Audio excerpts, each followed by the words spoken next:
First time at the Peninsula Music Festival. I'm delighted to be going up there.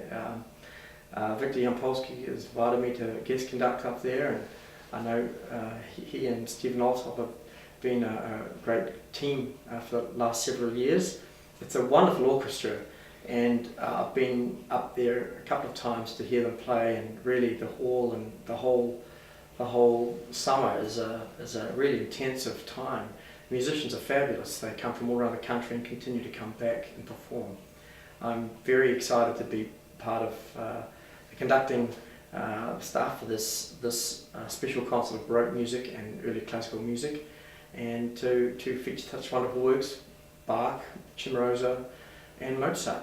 And Victor, when I heard them last 2 summers ago, rehearsing, with the limited rehearsal time, he certainly is very efficient, and they work hard, play hard.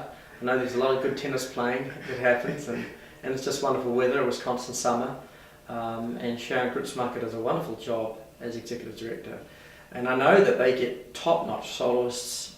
James Ennis, I think Sarah Chang was there, or Midori. I know one of the two were there recently, and they have some really strong programs to play out there. So it's a great way to spend a summer. Yeah, I love the wood panels in that hall, and it's the typical rectangular shape, so it makes for a wonderful concert hall acoustically. It just, it's like they really hit the bullseye when they built that to Concerto No. 6, which is for 2 solo violas and 2 viola da gambas.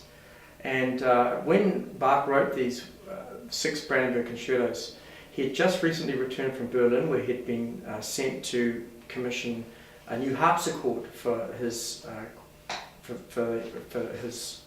orchestra at Curtin.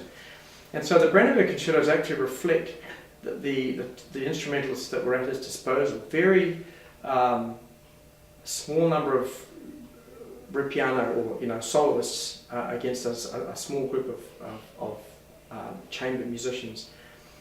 It was interesting because when he dedicated it to the Margrave of Brandenburg, when I went through his effects later in his life, at the end of his life, they found all 6 Brandenburgs in an unbroken seal, and Bach was never acknowledged, or he thought he might have got a commission, not thanked, or even acknowledged that he'd written these wonderful 6 Brandenburg concertos. And I think it would be fair to say that they're as popular, if not more popular, than the Vivaldi 4 Seasons or something like that. So this No. 6 is a unique work because of the groupings of violas and viola da gambas, and sort of the lower voices of the string section. Johann Christian Bach is one of Johann Sebastian Bach's sons, and this is a Symphonia Concertante for violin and cello. The soloists are Paul Ledwan on cello and Amy Sims violin. Following that, we have Susanna Self and Mary Lee Elliott as the 2 flute soloists for Cimarosa's Concerto in G for 2 flutes. This is probably one of Cimarosa's most famous pieces. A wonderful Italian Baroque composer. And we finished the program with Mozart's Symphony No. 29, Kochel 201.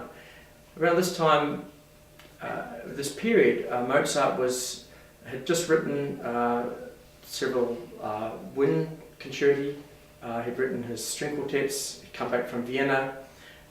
He was a genius in the fact that every genre of music he not only excelled in, but continued and developed it way beyond any of his peers. And that's part of his genius, is that every musical form at the time he mastered. So Symphony No. 29 in A major has a string section plus 2 oboes, 2 horns, and this was a time when he was living in Salzburg. He was starting to get itchy feet. He wanted a better orchestra. He wanted more forces at his disposal, but here he had the forces that he had. This is a wonderful work, and is probably, aside from the last 5 symphonies that we hear so often in the concert hall, the most popular of his early symphonies, in a wonderful key of A major.